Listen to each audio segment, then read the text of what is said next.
Welcome to Lore of Rings, where we uncover the hidden roads of Middle-earth and tell the tales that Tolkien never wrote. Before we begin, take a moment to let us know in the comments where you're watching from and what time of day or night this narration has reached you. The wind moves differently through certain forests. It carries whispers, soft, mournful sighs that seem to emanate not from the air itself, but from the very soul of the trees. In the dying light of dusk, when shadows lengthen and the world holds its breath between day and night, you might hear it too.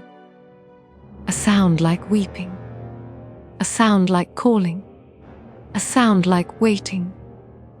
Have you ever wondered where the mothers of the forests have gone? Deep in the heart of Fangorn, where the oldest trees in Middle-earth still remember the music of creation. Their walks are being older than kingdoms, older than the memory of men. Treebeard, the Ents call him. Fangorn in the old tongue. His voice carries the weight of ages, and in its depths lies a sorrow so profound that even the stones seem to weep when he speaks of it. We lost the Entwives, he says, and the words fall like autumn leaves, each one heavy with centuries of grief. We lost the Entwives, and we cannot find them. But this is not merely a tale of loss. This is a mystery that strikes at the very heart of what it means to love, to create, to nurture life in a world that seems bent on destroying it. For the Entwives were not simply the companions of the Ents. They were the forgotten queens of growing things, the mothers of harvest and bloom, the gentle hands that taught the world to garden before gardens had names. In the archives of Minas Tirith, ancient texts speak of tree, women who walked among the early races of men, teaching them the secrets of seed and soil. The elves sang songs of their beauty, melodies so hauntingly lovely that even now, thousands of years later, fragments of those verses can move listeners to tears without their understanding why. Yet ask any scholar, any lawmaster, any keeper of the old wisdom where these beings have gone, and you will receive only silence. The brown lands stretch east of the great river Anduin, a wasteland of cracked earth and withered stumps. Nothing grows there now. Nothing has grown there for an age of the world. But if you know how to look, if you can see with the eyes of deep time, you might glimpse the ghost, shadows of what once was, orchards that stretch to the horizon, rivers lined with flowering trees, gardens so beautiful that the very air seemed to sing with life. The Entwives tended those gardens. They sang to the growing things, and the growing things sang back. It was a conversation that lasted for millennia, a dialogue of root and leaf, of bloom and fruit, of the endless cycle of seasons turning like a vast wheel beneath the stars. But conversations, even the most beautiful ones, can end. The last recorded sighting of an Entwife comes to us from the writings of a scribe in Osgiliath. During the days when that city still stood proud and beautiful on either side of Anduin, he wrote of seeing strange figures moving through the fields at dawn. Tall women with bark, brown skin, and hair like trailing willow branches, tending to crops with a gentleness that made grown men weep. When the sun rose fully, they were gone, leaving behind only the scent of apple blossoms and the feeling that something sacred had brushed against the mortal world. That was over 3,000 years ago. Since then, only echoes remain. Only shadows and whispers, and the sound of wind through empty branches. The Ents continue their slow patrol of the forests, but their songs have grown mournful, their steps heavy with longing. They search, always search, calling out with voices that can shake mountains, hoping against hope that somewhere, somehow, their lost loves will answer. They do not, and so began the long silence of the woods. A silence born not of death, but of waiting, in the beginning. Before the sun and moon first sailed the sky, before the elves awakened under starlight, or men drew their first breath, there was the music. The great song of creation that Aru Iluvatar sang into being, with themes and harmonies that would echo through all the ages of the world. And in that music, woven through the deep bass notes of stone and the crystalline heights of starfire, was a melody of growing things. Yavanna heard it first. Yavanna, the giver of fruits. The Vala who would become the protector of all that grows and bears fruit upon the earth. In the halls of Valinor, before time had meaning, she stood before the throne of Aru and spoke her concern. For she had seen in the music the coming of the children of Iluvatar, had witnessed in prophetic vision how they would shape and change the world, and her heart was troubled. "Behold," she said, and her voice was like wind through wheat fields. "The children will have need of wood for fire and shelter, and they will take what they desire without thought. Who shall defend the trees against the axes of the strong?"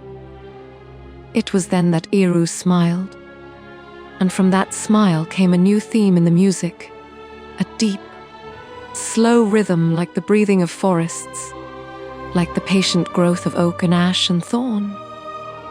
"Let there be shepherds of the trees," he said, "and let them wake when the firstborn wake, that the forest may not go unguarded." And so it was that when the elves first opened their eyes beside the waters of Cuvée Nen, deep in the forests of Middle-earth, other eyes opened too, ancient beyond measure, even in their first moment of consciousness. The Ents stirred to life. They were tall as the trees they would tend, strong as the roots that delve deep into earth, and patient as the slow turning of seasons. Treebeard was among the first of them, and even then he was accounted eldest and wisest. But the music had another melody woven through it, higher, sweeter, like the sound of bees in summer orchards.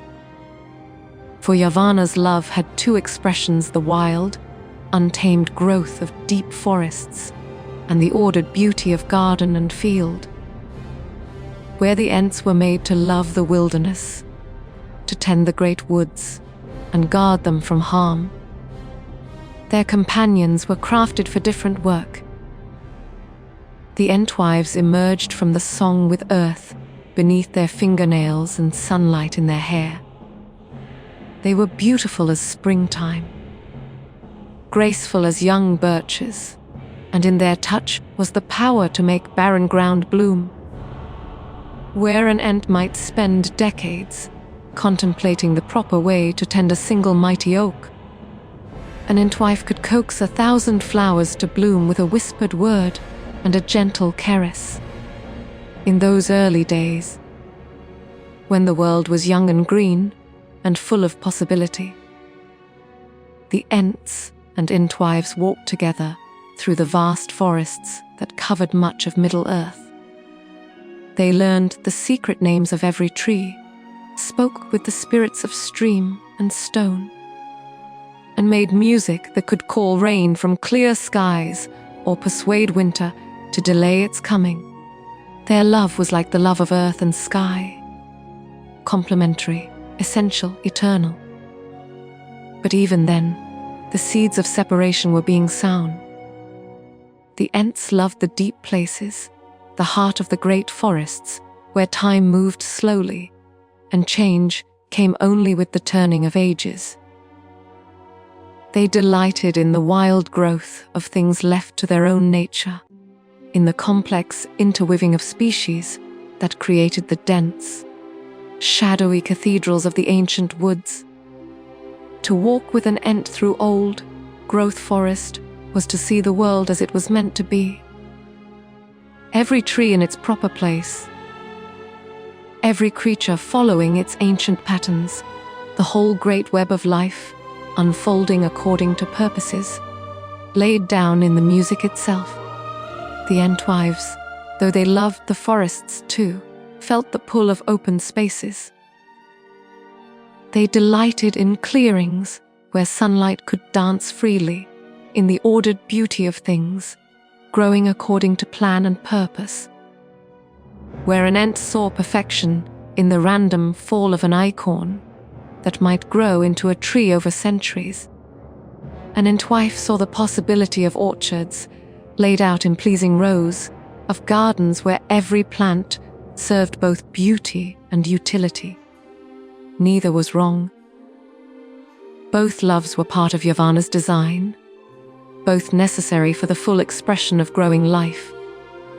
But like all loves that run deep and true, they would in time pull their lovers in different directions. The first men to encounter the Entwives did not know what to call them. They saw tall, graceful figures moving through the fields at dawn and dusk, tending to plants with a skill that seemed magical, singing to the growing things in voices that made the very earth rejoice. Some called them goddesses. Others thought them spirits of the harvest.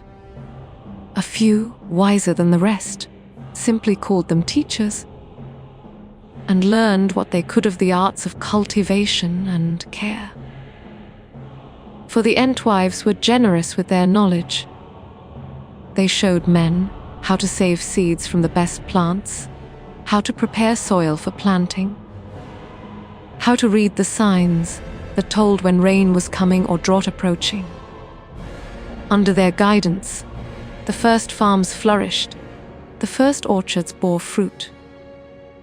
The first gardens bloomed in patterns of beauty that would be remembered in song and story for generations to come. It was not hatred that parted them, but love expressed in two different tongues. East of the great river Anduin, in the lands that men now call the Brown Lands, there once existed a paradise that surpassed even the gardens of Lorien in beauty.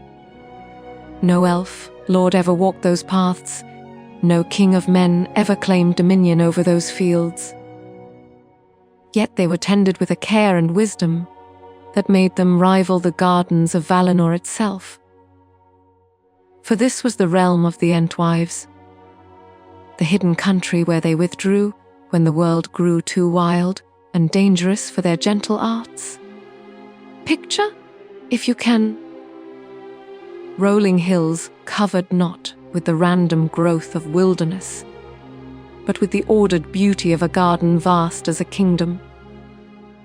Apple orchards stretched to the horizon, their branches heavy with fruit that never knew blight or worm.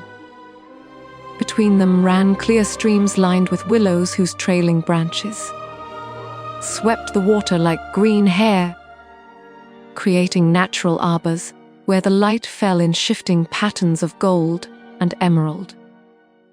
Fields of grain waved in the breeze like a sea of amber, while vegetable gardens sprawled in carefully planned profusion. Every plant in its proper season, every harvest more abundant than the last. The Entwives had learned, over long ages of patient experimentation, to work with the essential nature of growing things, while guiding them toward greater beauty and utility. Their apple trees bore fruit of varieties unknown to the wild, some sweet as honey, others sharp as wine. Still others that could be stored through the longest winter, without losing their savor. Their wheat grew taller and stronger than any strain that exists today, its kernels so perfect that a single plant could feed a family for days. But it was not mere abundance that made their gardens extraordinary.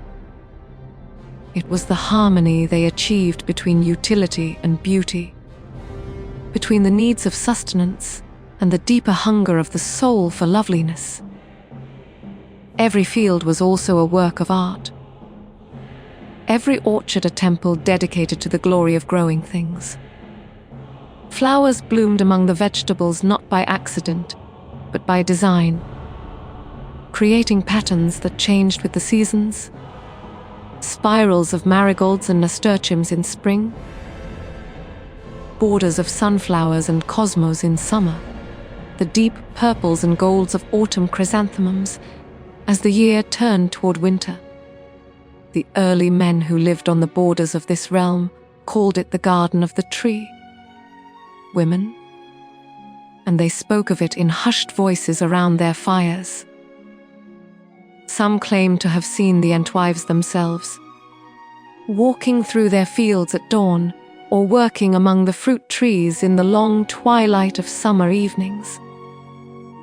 They were tall, these witnesses said, taller than mortal women, but not so tall as the Ents, with skin like polished wood and hair that moved in the wind like branches.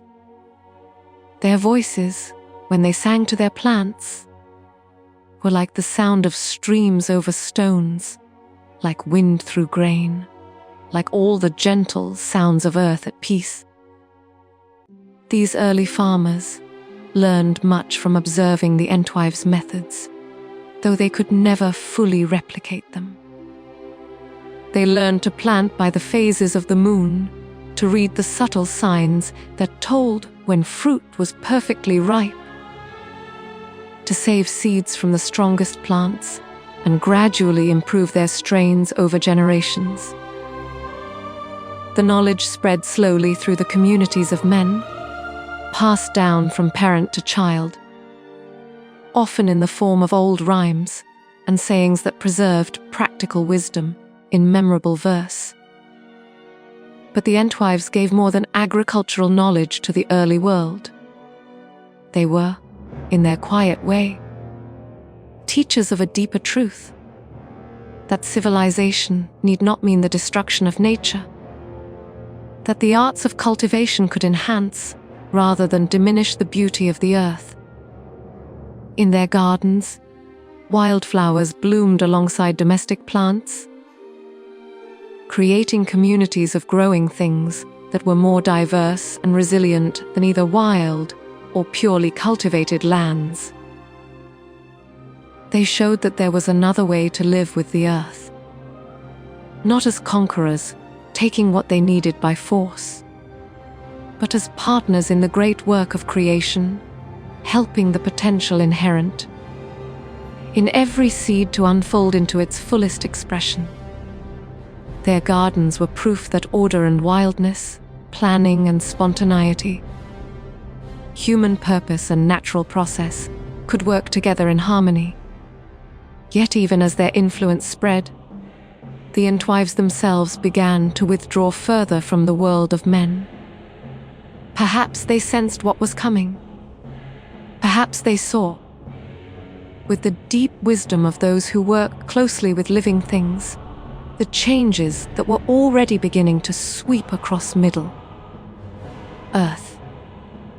The shadow of Mordor was lengthening, and with it came a new philosophy, one that saw the earth not as a partner to be worked with, but as a resource to be exploited.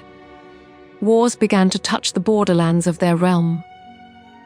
Armies marched through fields, trampling crops and filing streams.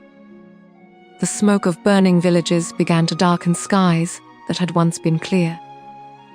And still the Entwives tended their gardens, singing their ancient songs to plants that grew more slowly now, that seemed to sense the darkness gathering on the horizon.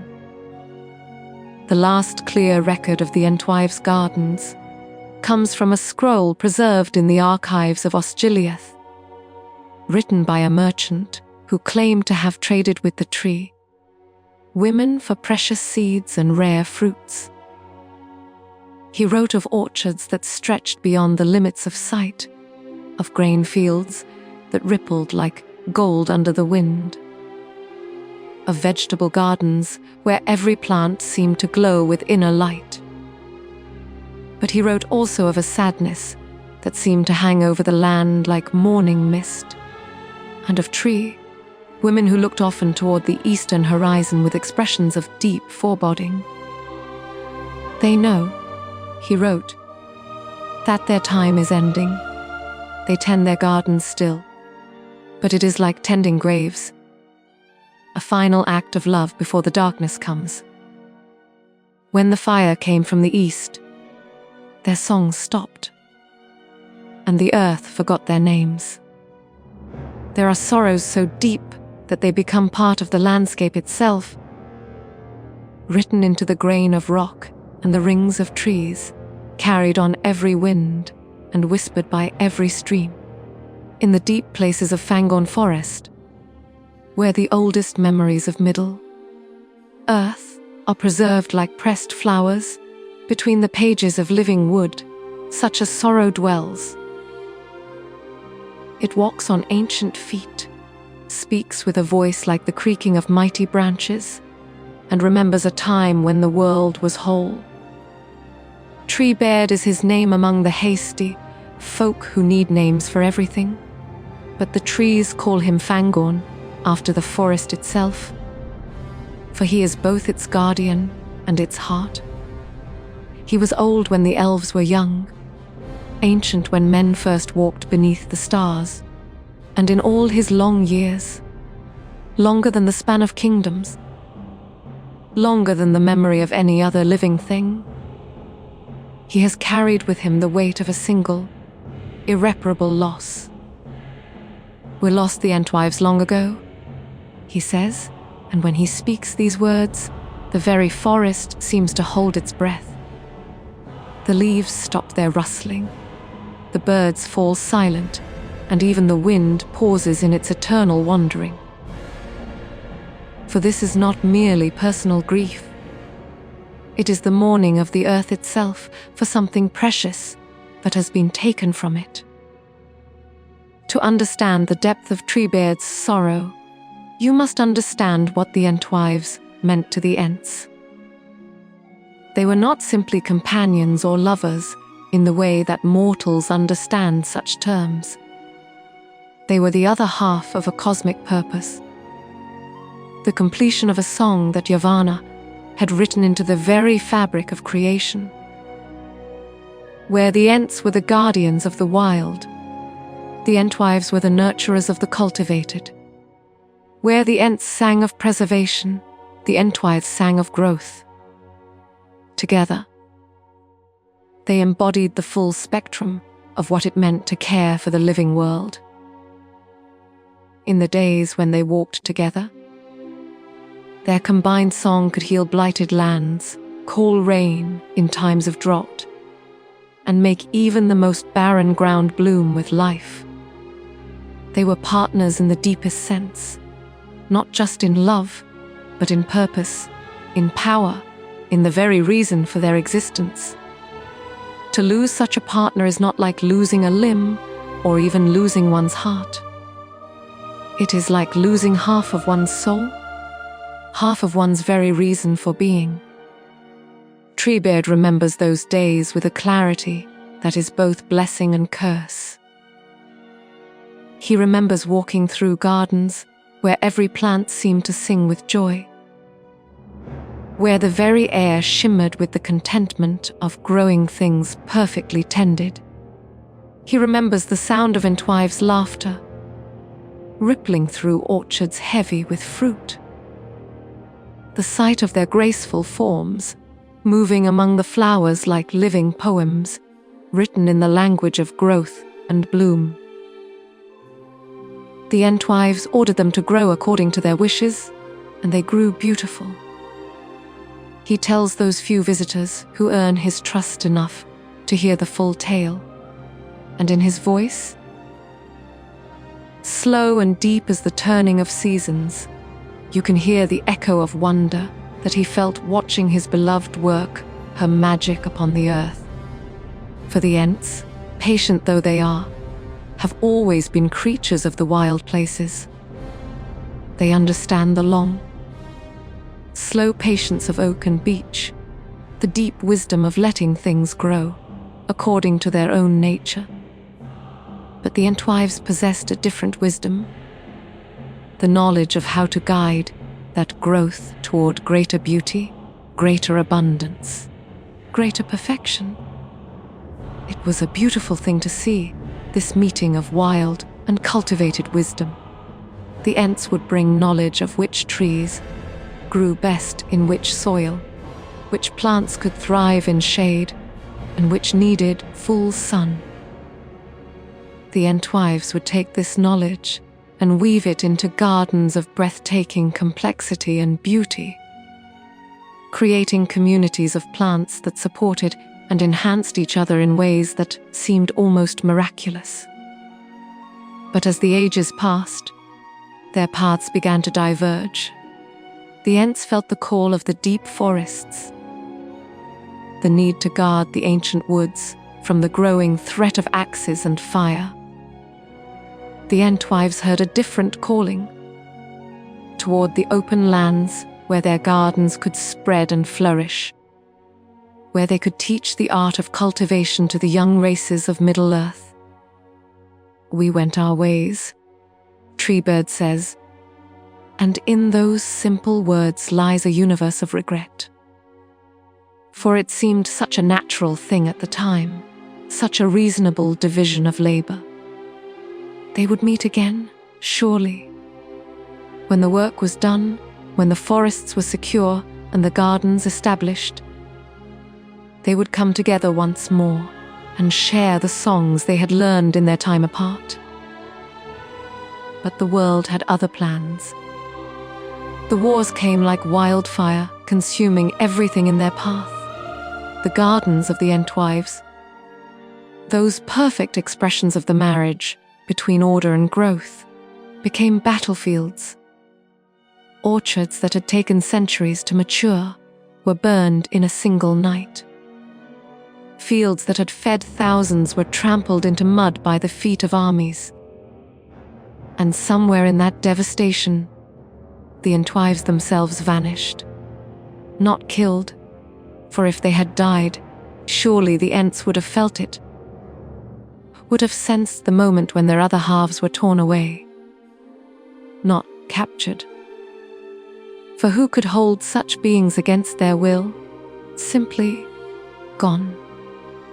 Vanished as completely as morning mist, leaving behind only empty lands and the echo of their absence. The elves made songs about it.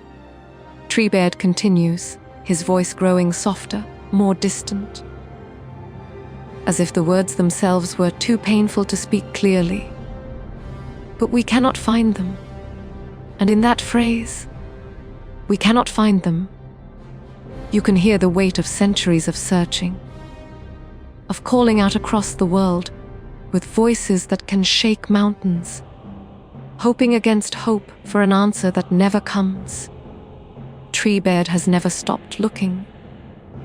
In all the long years since the Entwives vanished, he has wandered the length and breadth of Middle Earth, searching for some trace of them, some sign that they still exist somewhere beyond the reach of mortal knowledge.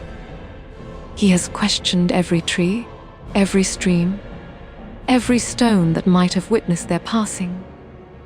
He has followed every rumor, investigated every tale, pursued every whisper that might lead him to his lost love.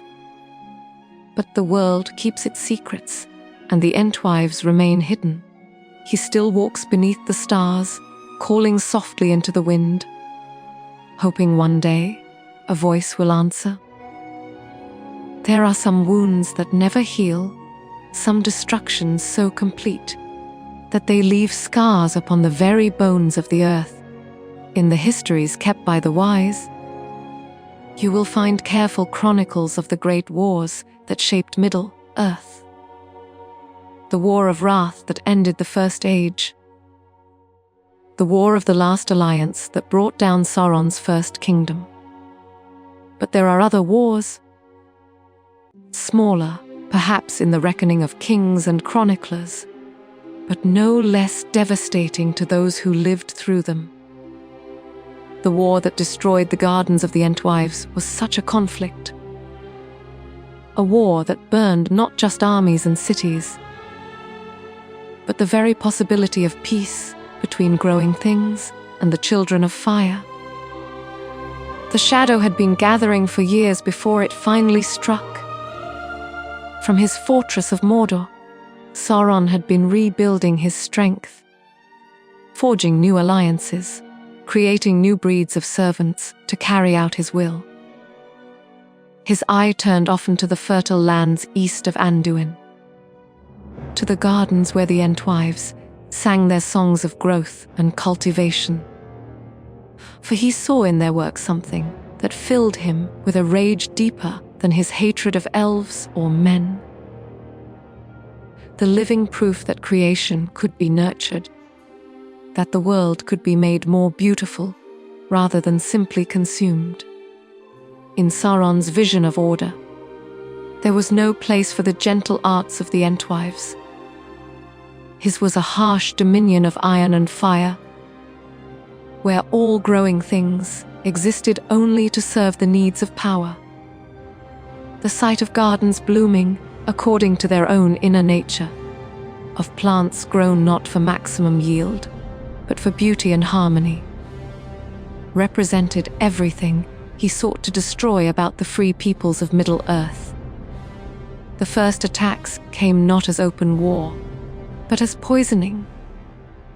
Streams that fed the gardens began to run full, carrying with them the bitter taste of ash and iron. Plants sickened for no apparent reason, their leaves turning black, their fruit growing twisted and unwholesome.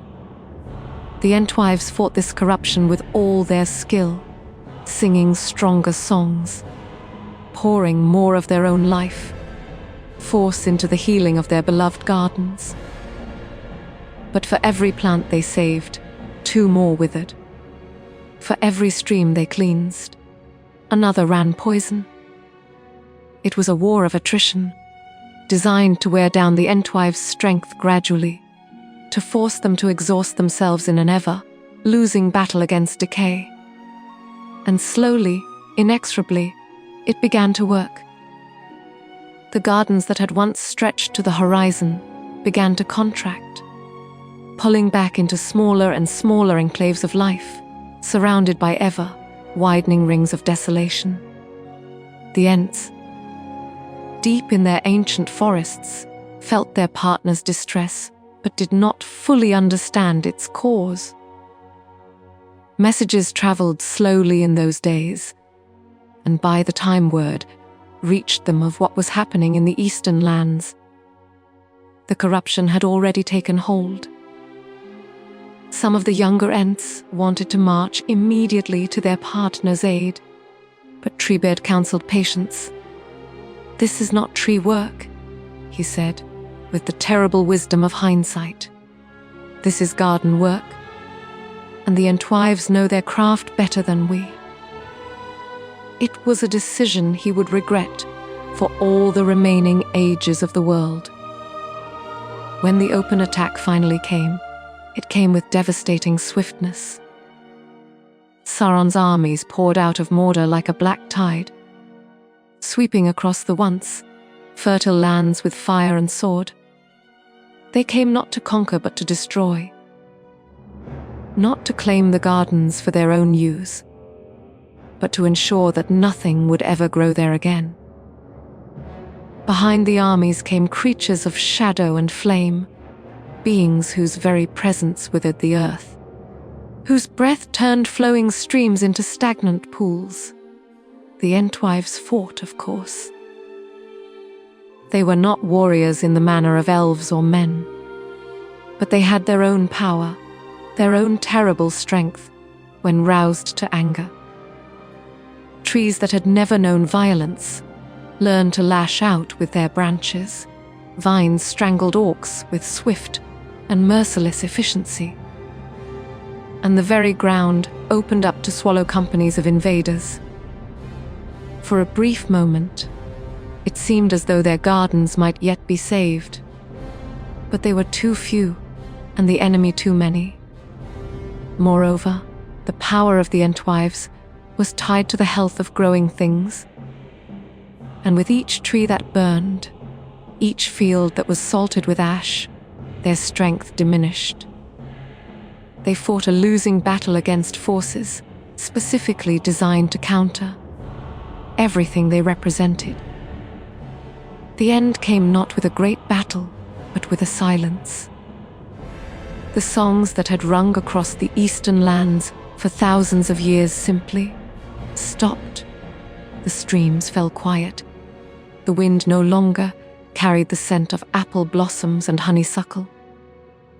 Where once there had been the green music of life in all its abundance, now there was only the whisper of ash settling over barren ground.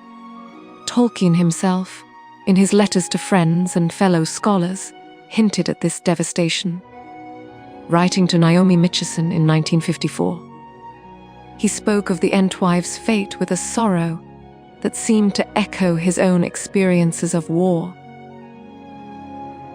I think that in fact the Entwives had disappeared for good, being destroyed with their gardens in the War of the Last Alliance, or in some other war. The casual mention of some other war carries with it the weight of understanding that in a world where power seeks always to dominate, the gentle and the beautiful are often the first casualties. Archaeological evidence of this destruction can still be found by those who know how to look. In the brown lands, beneath layers of sterile earth, diggers sometimes uncover fragments of what once was. Pieces of pottery made from clay mixed with flower petals. Tools designed for the most delicate garden work. Fossilized seeds from fruit trees that no longer exist anywhere in Middle Earth. These artifacts tell the story of a civilization dedicated to beauty and growth, swept away in a single season of fire. But perhaps the most telling evidence is found not in what remains, but in what is absent. The brown lands are not simply barren. They are actively hostile to life. Seeds will not sprout there, no matter how carefully tended. Rain falls but brings no green. The very soil seems to remember the poison that was poured into it, the hatred that was burned into its substance. It is as if the land itself is mourning, holding vigil over the graves of gardens that will never bloom again. Yet even in this desolation, some mysteries remain. Travelers crossing the brown lands sometimes report strange sights. Shadows that move against the wind. The distant sound of singing when no living thing is near. The faint scent of flowers that bloom nowhere on earth. Are these merely the phantoms of memory, the last echoes of beauty fading into silence? Or do they suggest that something of the Entwives' power yet lingers, waiting for a time when the world is ready once again for their gentle magic? But if fire took their homes, what of their spirits? Did they perish, or did they flee? In the deepest archives of Minas Tirith, among scrolls so old that they crumble at a touch and books whose pages have grown yellow as autumn leaves, there exists a single passage that has puzzled scholars for generations. It appears in the memoir of a merchant named Baldur the Far, travelled, who claimed to have journeyed beyond the borders of all mapped lands in the years following the War of the Last Alliance. Most of his account reads like the typical tale of a trader seeking to impress customers with exotic adventures. But buried within the elaborate descriptions of strange peoples and distant kingdoms is a single paragraph that rings with a different kind of truth. In the empty lands beyond the Sea of Ran, he wrote, where no cities stand and no roads run, I came upon a forest unlike any I had seen. The trees grew in perfect rows, as if planted by careful hands, and between them ran streams so clear they seemed like crystal paths through the green. I saw no gardeners, yet every plant was tended with a skill that surpassed anything in Gondor or Rohan. And sometimes, in the distance, I glimpsed tall figures moving among the trees, figures that seemed more tree than woman, more woman than tree, but beautiful beyond the telling of it. For generations, this passage was dismissed as fantasy, the invention of a merchant seeking to add mystique to his tales. But as more fragments of similar accounts began to surface, a captain's log speaking of tree, spirits, glimpsed beyond the borders of Rovanion, an elf lord's casual mention of gardens that tend themselves in the far east, a different picture began to emerge. Perhaps the Entwives had not perished in the flames that consumed their western gardens. Perhaps they had done what any wise gardener does when faced with destruction beyond their power to prevent. They had saved what they could and sought new ground where their art might flourish. The geography of Middle-earth is vast beyond the imagining of those who know only its western shores. Beyond the misty mountains and the great river Anduin lie leagues upon leagues of unexplored territory, forests that dwarf even Mirkwood in their extent, grasslands that roll unbroken to horizons no mortal eye has seen, mountain ranges that make the misty mountains seem like hills. In such vastness, what might not be hidden? What refugees from ancient sorrows might not find sanctuary? If the Entwives did flee eastward, they would have taken with them more than just their lives. They would have carried the seeds of their gardens, carefully preserved in containers that could keep them viable through the longest journey. They would have brought their knowledge, accumulated over millennia of patient experimentation and observation. Most importantly, they would have carried their songs, the deep harmonies that could coax life from the most reluctant soil, that could call rain from cloudless skies, that could make even the harshest wilderness bloom with life. Picture them, if you can, in those first desperate years after the burning, a handful of survivors, perhaps no more than could be counted on the fingers of two hands, carrying with them all that remained of a civilization dedicated to the nurturing of life. They would have traveled by night, avoiding the roads where orcs still prowled and the skies where fell beasts circled. They would have followed deer paths through the deepest woods, forded rivers at hidden crossings, known only to the wild creatures, sleeping by day in hollow trees or caves, hidden beneath overhanging roots. And gradually, as they moved farther from the devastation of their homeland, they would have begun the work of restoration, not the grand gardens of their youth. Those were gone forever, burned to ash and memory, but smaller sanctuaries, hidden groves where they could practice their ancient arts in peace. They would have planted carefully, choosing species that could thrive in the new climate, that could adapt to soil different from what they had known. They would have sung new songs, variations on the old themes adapted to new circumstances. Perhaps they changed as well, as all living things must change when their environment shifts around them. The Entwives of the Western Gardens had been creatures of order and cultivation, masters of the arts of domestication and selective breeding. But the Entwives of the eastern wilderness would have needed different skills. The ability to work with truly wild lands, to find beauty in chaos, to nurture growth without the careful control they had once exercised. Some scholars have suggested that this transformation might have been even more profound.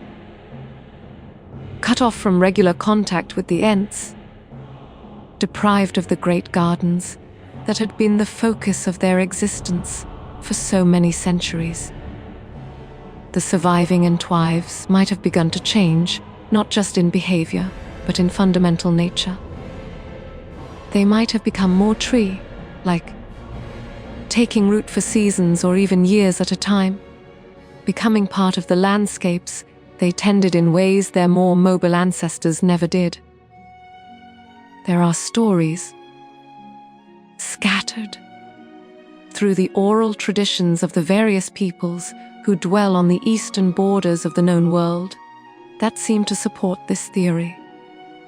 The horse, lords of Rovanion speak of groves, where the trees seem to watch travelers pass, where the rustling of leaves sounds almost like whispered conversation. Traders who venture into the far reaches, beyond the sea of Rafan, sometimes return with tales of forests that seem too well ordered to be entirely natural, where fruit grows in perfect rows and streams run clearer than nature typically allows. Most intriguing of all are the accounts of the Easterlings themselves, the various tribes and peoples who dwell in the lands beyond Mordor's influence. While many of these groups have been corrupted by Sauron's influence over the years, their oldest legends speak of a different time, when tree women walked among them, teaching the arts of agriculture and forest management. These stories describe beings of great wisdom and gentleness who helped their ancestors survive harsh winters and droughts, who showed them which plants could heal and which could harm, who gave them the knowledge they needed to live in harmony with the wild lands of the East. Could these legends be memories of actual encounters with the Entwives? Could the refugees from the Western Gardens have found new purpose as teachers and guides for the scattered peoples of the Eastern wilderness? The possibility is tantalizing, offering as it does a vision of the Entwives, not as victims of war, but as survivors who adapted to new circumstances and found new ways to fulfill their ancient purpose. Yet if this is true, it raises as many questions as it answers. Why have the Entwives never returned to the Western lands? Why have they never sent word to the Ents, who still search for them? Perhaps the trauma of their loss was so great that they cannot bear to return to lands that hold so much painful memory. Perhaps they have changed so much that they no longer consider themselves the same beings who once walked with the Ents through the gardens of the Brown Lands. Or perhaps they are waiting for the wounds of the past to heal, waiting for the world to become ready once again for their gentle magic, waiting for a time when gardens can bloom without fear of being burned, when the arts of cultivation can flourish without becoming targets for those who worship only power and destruction. And if they became trees, perhaps they still dream, in leaf and in silence, of the voices they once knew, in the quiet halls of Oxford, where shadows of ancient learning pool in corners like spilled ink. Scholars have spent decades piecing together the scattered fragments of a mystery that J.R.R. Tolkien left deliberately unsolved. The fate of the Entwives occupies a unique place in the vast legendarium of Middle-earth. Neither fully explained nor entirely abandoned, existing in that liminal space between revealed truth and tantalizing possibility. It is, perhaps, the most heartbreaking of all Tolkien's mysteries, and the one that has generated the most passionate, scholarly debate. The first clue to Tolkien's own thinking on the matter comes from Letter 144, written to his friend Naomi Mitchison in 1954. When pressed about the ultimate fate of the Entwives, he responded with characteristic precision. I think that, in fact, the Entwives had disappeared for good, being destroyed with their gardens in the War of the Last Alliance, or in some other war. But then, in a phrase that has launched 1,000 theories, he added, but they were not destroyed, in the sense of being obliterated. They were reduced to a state of non-being, but not non-existence. What could he have meant by such a careful distinction? Non-being but not non-existence. The phrase has the flavor of theological mystery, the kind of paradox that Tolkien, as both a medieval scholar and a devout Catholic, would have encountered in his studies of ancient philosophy and religious thought. Some scholars have suggested that he was drawing on concepts from his beloved Anglo-Saxon literature, where beings could exist in states between life and death, presence and absence. Tom Shippey, perhaps the most authoritative of Tolkien's scholars, has proposed that the Entwives represent something more than just characters in a fantasy story. In his groundbreaking work, The Road to Middle-earth, he argues that they embody Tolkien's deep concern with the transition from a world of natural harmony to one of industrial exploitation. The Entwives, with their gardens, with their careful cultivation of beauty, represent an older way of relating to the natural world, one that was being lost even as Tolkien wrote. The Entwives are not just missing. Shippey writes, they are a symbol of what we have all lost in the process of modernization. They represent the knowledge of how to live with nature rather than simply using it, how to enhance rather than exploit the world's natural abundance. In this reading, their disappearance is not just a personal tragedy for the Ents, but a cultural catastrophe for all the peoples of Middle-earth, and by extension, for our own world. Verlin Fligger, another giant in the field of Tolkien studies, has approached the question from a different angle, focusing on Tolkien's concept of sub-creation, the idea that mortal beings can participate in the divine act of creation by making new things that reflect the beauty and order of the original music. In her analysis, the Entwives represent the highest expression of sub-creative activity. Beings who could take the raw material of nature and shape it into forms of unprecedented beauty without violating its essential nature. Their gardens were not impositions upon the natural world, Fligger argues, but collaborations with it. They found ways to help nature become more fully itself, to express potentials that might never have emerged without their guidance. In losing the Entwives, Middle-earth lost not just gardeners, but artists of the highest order, beings who understood that true creation enhances rather than diminishes the original.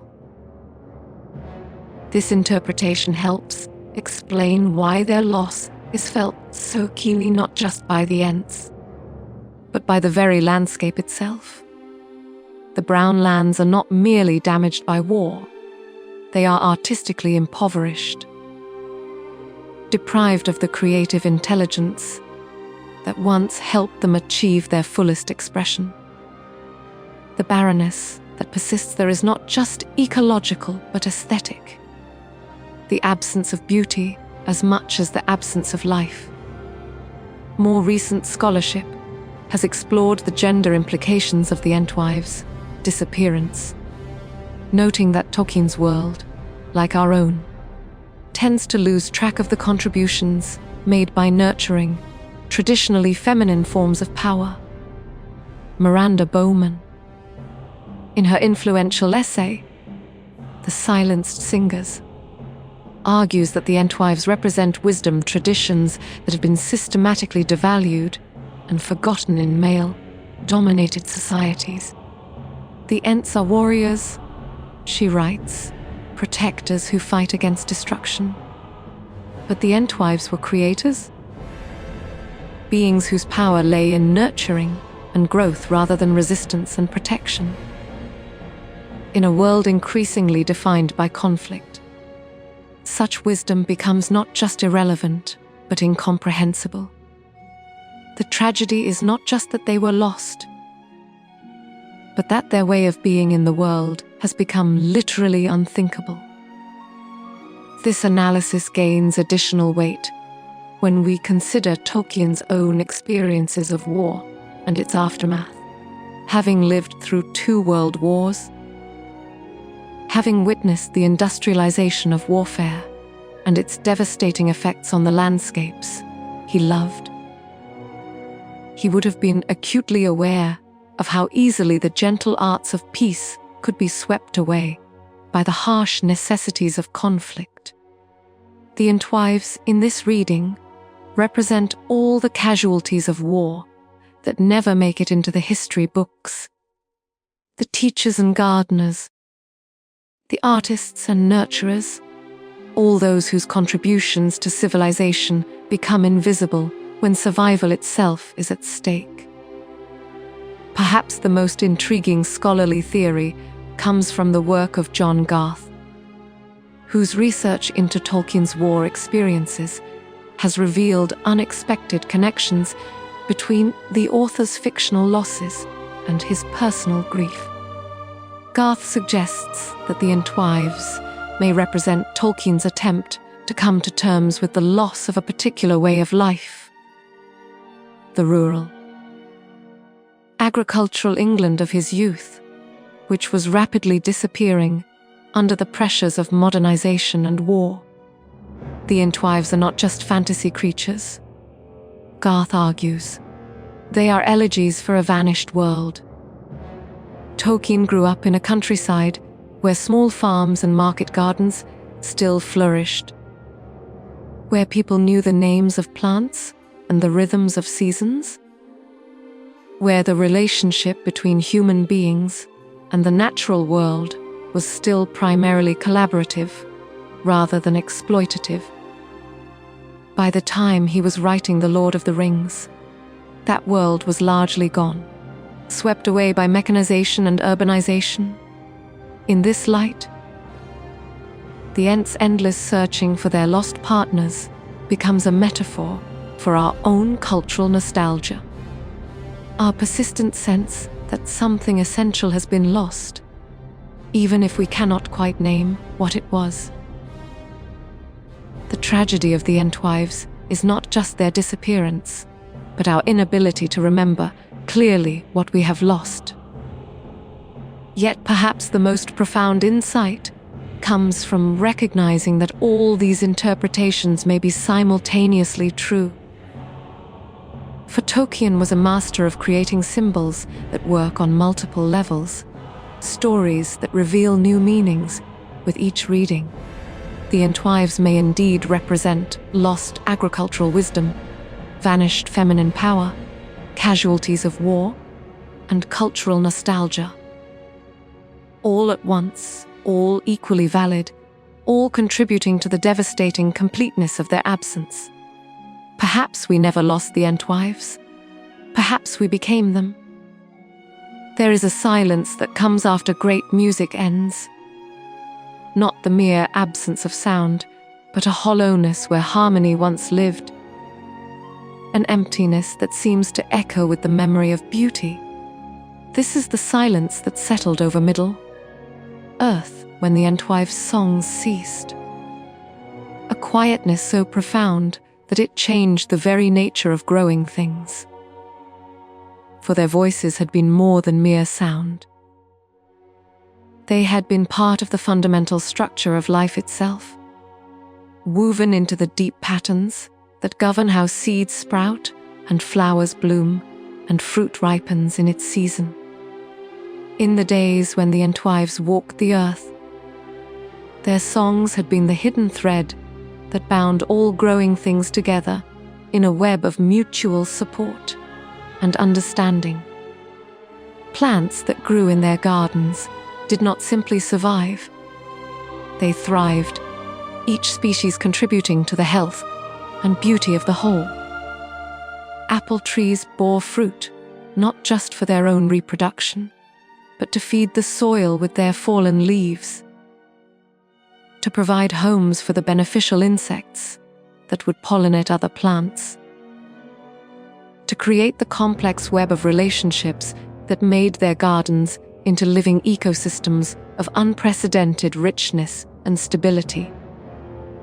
Without those songs, without the guiding intelligence that had helped each plant find its proper place in the great symphony of growth, the natural world began to fragment and decay. Not immediately. Nature is resilient, and the patterns established over millennia do not collapse overnight. But gradually, inexorably, something vital went out of the world. The first to notice were the Ents themselves. Treebeard, walking through forests that had once rung with the harmony of his people's combined voices, began to hear a different kind of music, or rather, a lack of music. The trees still rustled in the wind. Streams still chuckled over stones, birds still sang in the branches. But underneath it all, supporting it all, had been the deeper song of the Entwives. The melody that taught growing things how to grow not just successfully, but beautifully. Without it, the forest began to feel hollow. The trees are growing angry, Treebeard observed, and in his voice was a sorrow deeper than grief. The recognition that something essential had been broken, perhaps beyond repair. For anger was not the natural state of trees. In the days when the Entwives sang, trees had been patient, peaceful, content in their slow cycles of growth and rest. But without the harmonizing influence of those gentle voices, they began to turn inward, to become suspicious and jealous of their space, quick to take offense at the touch of axe or saw. The anger spread like a slow poison through all the forests of Middle-earth. Trees that had once welcomed travelers beneath their branches began to trap them in thickets of thorn and bramble. Paths that had run straight and clear through woodland began to twist and confuse, leading wanderers in circles until they collapsed from exhaustion. Old trees began to fall without warning, their roots loosening their grip on the earth, as if they no longer saw the point in standing tall. But it was not only the trees that suffered. The entire fabric of the natural world began to fray without the Entwives' songs to hold it together. Flowers bloomed out of season, then withered before they could set seed. Fruit trees bore abundant crops one year and nothing the next. Their natural rhythms disrupted by the absence of the guiding voices that had once helped them regulate their cycles.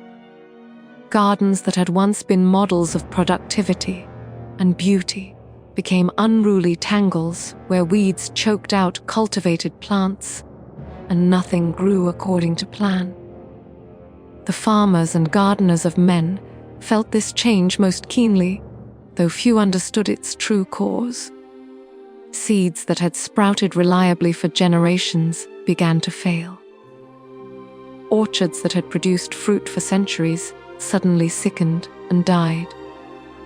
The old techniques, passed down from parent to child through countless generations, no longer worked as they once had. Something was missing. Some essential element that had made the difference between mere survival and true abundance. In Rohan, the horse, lords noticed that their pastures grew thin and sparse, unable to support the great herds that had once ranged across the grasslands. In Gondor, the gardens of Minas Tirith required constant tending to maintain even a shadow of their former glory. Everywhere, those who worked with growing things found their labor harder, their results more uncertain. Their joy in the work gradually drained away by repeated failures and partial successes. The elves, with their longer memories and deeper understanding of the subtle currents that flow through the living world, recognized what had happened. In Lothlorien, Galadriel spoke of song gone silent, a voice that will not be heard again until the world is remade. In Rivendell, Elrond's gardens still bloomed, but even his power could not fully compensate for what had been lost. The Malorn trees of Orien grew more slowly, their golden leaves less bright than they had been in the days when the Entwives' songs helped all growing things reach their fullest potential. Even the Shire, protected as it was by its isolation and the watchful care of the rangers, felt the change. The hobbits, being practical folk, adapted as they always did, working harder to achieve the same results their grandparents had managed with ease. But the old songs they sang while working in their gardens grew melancholy, touched with a sadness they could not name. Children born after the silence, Fel would never know the abundance their ancestors had taken for granted. Perhaps most tragic of all was the effect on the Ents themselves. Without their partners, without the completion that the Entwives had provided, they began to grow slow and strange, more tree-like and less aware. Some simply rooted themselves in place and stopped moving altogether, becoming indistinguishable from the ancient trees they guarded. Others wandered endlessly, calling out with voices that grew ever more distant, ever more like the creaking of wind in branches than the speech of rational beings. Treebeard fought against this fading with all his considerable will. But even he felt the pull toward the dreamless sleep of trees. Without the Entwives to remind them of their purpose, without the gardens to tend and the songs to sing together, what reason did the Ents have to remain fully awake? Better perhaps to sink into the slow, comfortable unconsciousness of oak and elm, to let the turning of seasons mark the passage of time instead of the sharp awareness of loss. The world grew quieter, less alive, less connected. Where once there had been a great web of relationships, binding all growing things together in mutual support and understanding, now there were only fragments, isolated patches of life, struggling to maintain themselves without the guiding intelligence that had once helped them flourish. It was not extinction, not yet, but it was a dimming, a gradual draining away of the vital force that had made Middle Earth a place of wonder and beauty. And still, the world wonders why the trees no longer sing. Beyond the borders of all maps, past the furthest reaches of even elvish knowledge, the world stretches on in vastness that would humble the proudest king and silence the most boastful explorer. Men speak confidently of Middle Earth as if it were the whole of Arda. But it is only the western shore of a continent whose true extent remains unmeasured. To the east lie lands that have never felt the tread of hobbit feet or heard the songs of elves. Territories so remote that even the spreading shadow of Mordor touched them only lightly, like fingers brushing the edge of a vast tapestry. It is in these forgotten corners of creation that the most persistent rumors place the Entwives, and it is here that hope, however faint, continues to flicker like a candle flame in the darkness of loss. For if the Western Gardens were truly lost beyond recovery, if the brown lands will never again know the touch of growing things, then perhaps the answer lies not in restoration, but in new beginning, not in return, but in continuation. The first hints come from the most unlikely sources. The scattered testimonies of those rare individuals who have ventured beyond the edges of the known world and returned to tell of what they found there. Merchants who followed trade routes beyond the Sea of Ran speak in hushed voices of valleys where the very air seems to shimmer with life, where streams run clearer than crystal and flowers bloom in patterns too perfect to be entirely natural. Soldiers who served in the armies of Gondor's eastern campaigns return with tales of forests that seemed almost to watch them pass, where the silence felt not empty but expectant, as if vast intelligences were holding their breath just beyond the edge of perception. Most intriguing of all are the accounts that filter back through the long chains of communication that connect even the most remote peoples to the broader world. Traders who deal with tribes beyond the inland sea bring stories told to them by others, who heard them from wanderers who claim to have seen something. Gardens that tend themselves, groves where fruit grows in perfect rows without any visible gardener, trees that seem to move when no wind stirs their branches, as if walking slowly through the forest with purposes beyond mortal understanding.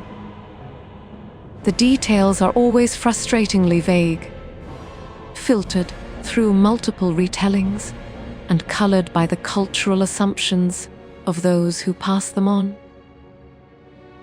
Yet there are consistencies that suggest something more than mere fantasy at work. The descriptions always involve places of extraordinary beauty and fertility. The beings, if beings they are always tall, graceful, more tree than human, but somehow both at once. And there is always the sense of great age, of wisdom accumulated over centuries, of beings who remember things that the rest of the world has forgotten. Could these scattered accounts be distorted memories of actual encounters with the Entwives? The possibility tantalizes, even as it frustrates, offering hope while withholding certainty. For if the Entwives did survive the burning of their western gardens, if they did flee into the unmapped regions of the east, they would have had centuries to establish new sanctuaries, to adapt their ancient arts to new environments, to find ways of flourishing that owe nothing to their lost homeland. The geography itself supports such possibilities. The eastern regions of Middle-earth are vast beyond imagining, encompassing every conceivable type of landscape and climate. There are mountain ranges that dwarf the misty mountains, river systems that make Anduin seem like a mere stream, forests that stretch unbroken for thousands of miles. In such immensity, entire civilizations could rise and fall without leaving any trace in the histories kept by Western scholars. Peoples could live in isolation for millennia, developing their own traditions, their own relationships with the land, their own understanding of the deeper mysteries of creation. If the Entwives found refuge in such places, they would have had to adapt in ways that might make them barely recognizable to those who knew them in their Western gardens. Cut off from the Ents, deprived of the careful balance that had once defined their existence, they might have developed new ways of being that emphasized their tree, nature over their more human-like characteristics. They might have become even more closely integrated with the landscapes they tended, taking root for years at a time, communing with growing things in ways that transcended the need for movement or speech. Such adaptation would come at a cost, of course. The Entwives of the eastern wilderness would necessarily be different from those who had walked in the gardens of the Brown Lands. They might have lost the ability to work closely with the younger races, might have become so tree-like in their thinking that the quick concerns of men and elves would seem incomprehensible to them. They might have forgotten or chosen to forget the partnerships that had once defined their existence, finding new purposes that required no collaboration, no division of labor between wild and cultivated wisdom. Yet even such profound changes would not necessarily make them unrecognizable to those who knew how to look. The ancient texts preserved in Minas Tirith speak of the fundamental characteristics that defined the Entwives: their love of growing things, their ability to nurture life in even the most challenging circumstances, their gift for finding beauty in the most unlikely places. These essential qualities would persist even as surface characteristics changed, would continue to express themselves in ways that keen observers might recognize, even across vast differences of culture and circumstance. There is another possibility, one that speaks to the deepest mysteries of Tolkien's created world. In the cosmology of Middle-earth, the relationship between the physical and spiritual realms is complex and permeable. Beings of sufficient power and wisdom can exist simultaneously in multiple states, can influence the world through means that transcend simple physical presence. The Entwives, in their eastern refuges, might have discovered ways of working that allow them to tend growing things across vast distances, to sing their songs of nurture and growth through means that require no bodily presence in any particular location. Such a development would explain many of the mysteries that surround reports of their continued existence. Gardens that tend themselves might indeed be tended, but by intelligences that work through the plants themselves rather than upon them from outside. Forests that seem too well ordered to be entirely natural might be shaped by songs that work directly upon the essential nature of growing things, bypassing the need for physical intervention. The sense of vast, watching presences that many travelers report might reflect the reality of consciousness that exists more in the realm of spirit than of flesh. In this reading, the Entwives have not simply survived their losses, they have transcended them, finding new ways of expressing their fundamental nature that are less vulnerable to the kind of physical destruction that devastated their western gardens. They continue their ancient work of nurturing and beautifying the world, but they do so from a realm that exists parallel to but separate from the ordinary world of physical cause and effect.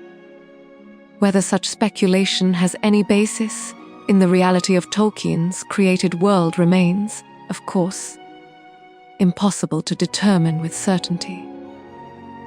the author himself maintained the mystery deliberately, refusing to provide definitive answers to questions that might be more powerful for remaining open. But the possibility remains, offering a kind of hope that transcends the specific fate of any particular group of beings. Perhaps they wait still, not lost, but patient, until the Ents find their way home. Night has fallen over Fangorn Forest, and in the deep places where starlight filters through layers of ancient leaves, a figure moves with the slow patience of centuries. Treebeard walks among his charges, these trees that remember the morning of the world, and his footsteps make no more sound than wind through grass. He is old beyond the reckoning of any living thing, yet tonight he seems older still, burdened not just with years, but with the weight of solitary guardianship, the endless vigil of one who protects something precious that may already be lost. Above, the stars wheel in their courses, just as they did when the Entwives still walked the earth, when their songs mingled with his own in harmonies that could heal blighted lands and call forth abundance from the most reluctant soil. The constellations tell the same stories they have always told, of heroes and kings, of great deeds and noble sacrifices, of love that endures even when all hope seems fled. But to Treebeard's ears, they seem muted now, their ancient music somehow incomplete, without the voices that once wove through it, like silver threads through green cloth. He pauses beside a great oak, one of the younger trees under his care. Younger by his reckoning, though it has stood for 500 years and seen the rise and fall of kingdoms. Placing one massive hand upon its bark, he listens to the slow song of sap and cambium, to the deep contentment of roots finding sustenance in rich earth. The tree is healthy, strong, likely to stand for centuries more. Yet something is missing from its song too, some note of pure joy that once rang clear in every growing thing. This is what the world has lost with the Entwives, not just their presence, but the completion they brought to the great symphony of life. Without them, growth continues, but it is growth tinged with loneliness, with the sense of something incomplete. Gardens bloom, but they are gardens that have forgotten how to sing. Forests spread, but they are forests that no longer remember their dreams. In the distance, a nightingale begins its liquid song, pouring notes of such pure beauty into the darkness that even the ancient Ent pauses to listen. For a moment, just a moment, the melody seems to carry an echo of something else, a harmony that exists now only in memory, a voice that once wove through bird song and wind song, and the deep bass note of growing trees to create music that could make the very stones weep with joy. But it is only memory, only the echo of echo, growing fainter with each passing year. The nightingale sings alone, as all things sing alone now in this diminished world. Treebeard understands what the smaller folk cannot, that this is how worlds end, not with fire and sword, though fire and sword may play their part, but with the gradual fading of wonder, the slow forgetting of the songs that once bound all living things together in harmony. The Entwives were not simply his people's companions. They were part of the essential music of creation itself, and with their passing, a fundamental chord has gone silent, yet he continues his watch, continues his slow patrol through the forest that has become both his kingdom and his prison. For what else is there to do? The trees still need their shepherd, even if they no longer remember why. The young saplings still need protection from axe and fire, even if they will never know the fullness of growth that their ancestors enjoyed. And somewhere, in the deepest chambers of his ancient heart, hope still flickers. Hope that perhaps the ending has not yet been written, that perhaps the last song has not yet been sung. He thinks of them often in these midnight hours, his lost Entwives, wherever they may be. Does Wandlim still walk beneath strange stars, tending gardens whose names he will never know? Does she remember the songs they sang together when the world was young and green and full of possibility?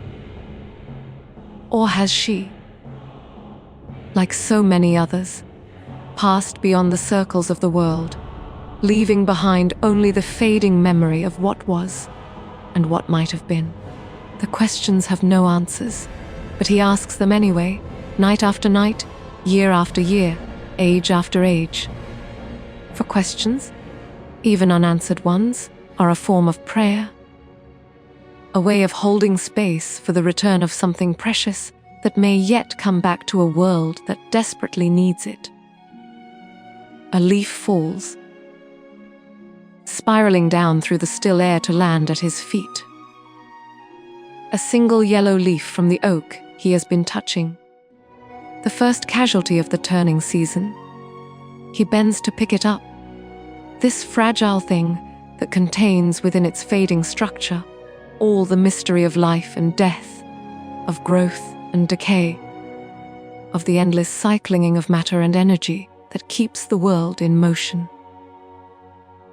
Once, when the Entwives still walked the earth, such leaves did not simply fall and rot. They fell into gardens where every piece of organic matter was treasured, composted with care, transformed into the rich soil that would nurture new growth.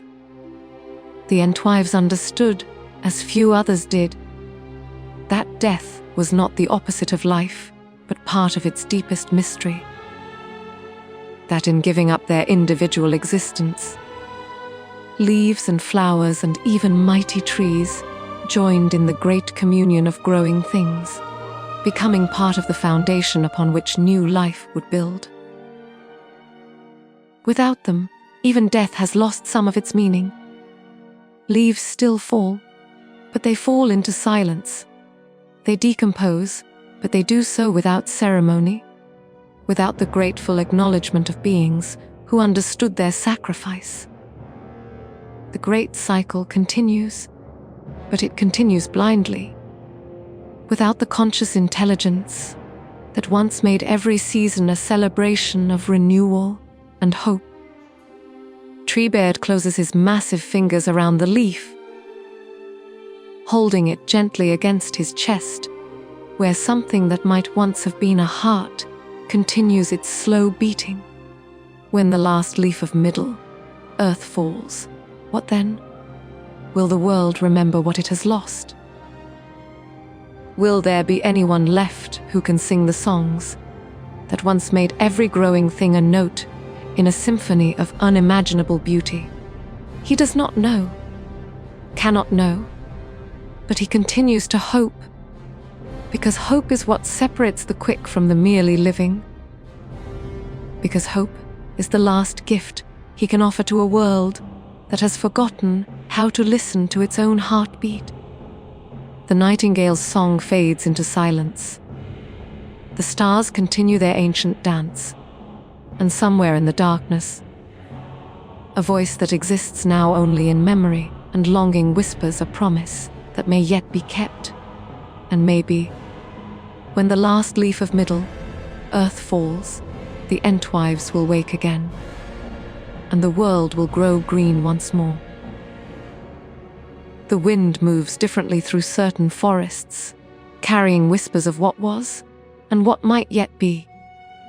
In the deep places where memory takes root and grows into legend, the story continues, not in the telling, but in the listening, not in the speaking, but in the eternal hope that somewhere, beyond the reach of maps, and the knowledge of the wise.